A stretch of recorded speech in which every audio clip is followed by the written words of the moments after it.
আল্লাহর নবী হযরত মুহাম্মদুর রাসূলুল্লাহ সাল্লাল্লাহু আলাইহি ওয়াসাল্লাম ইরশাদ ফরমান, লাউ আন্না তিননিনান মিনহা নাফাখা ফিল আরদি মিনহা খাদিরান। রাসূল বলেন, কবরের জগতে আমার আল্লাহ এমন সাপ, ওই সাপের বিষ এত মারাত্মক, ওই সাপের বিষ তো দূরের কথা, ওই সাপটা কবরের ভিতরে যে সাপ আমার আল্লাহ নিযুক্ত করে রেখেছেন নাফরমান বান্দাদেরকে শাস্তি প্রদানের জন্য, ওই সাপের বিষ এত এত মারাত্মক, তার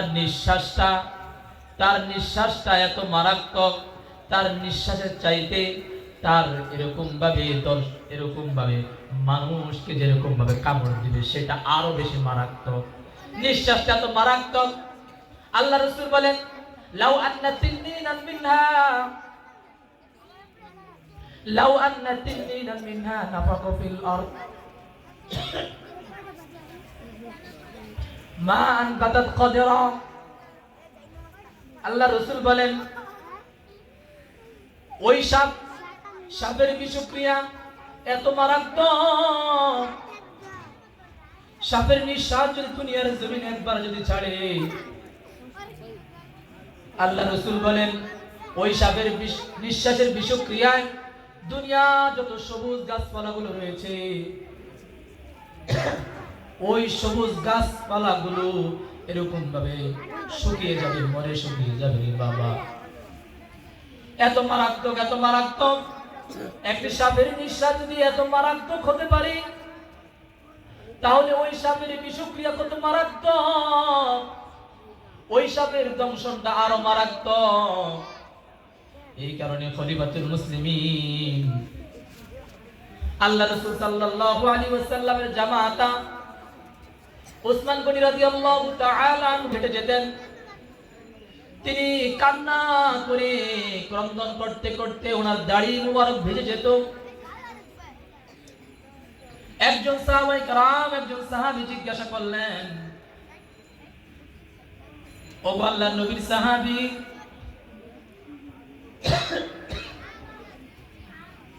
আপনি কেন কবরের আলোচনা কেন এত কাঁদেন?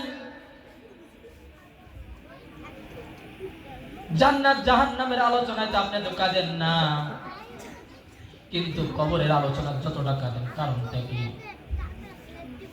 হযরত উসমান গনি রাদিয়াল্লাহু তাআলা আনহু বলতে লাগলেন, এ আল্লাহর নবীর সাহাবী শুনো, আল্লাহ রাসূল বলেছেন, আল কবরু রাউযাতুম মিন রিয়াজিল জান্নাহ,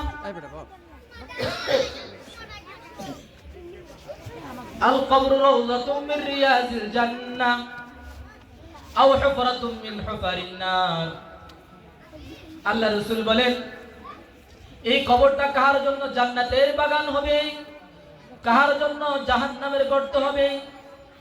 আল্লাহ রাসূল বলেন, যে সকল বান্দা বান্দি কবর আযাব থেকে পরিত্রাণ পেয়ে যাবে, নিষ্কৃতি পেয়ে যাবে, অন্যান্য যে মঞ্জিলগুলো রয়েছে ওই মঞ্জিলগুলো থেকে এমনিতেই সে নিষ্কৃতি পেয়ে যাবে। সুবহানাল্লাহ।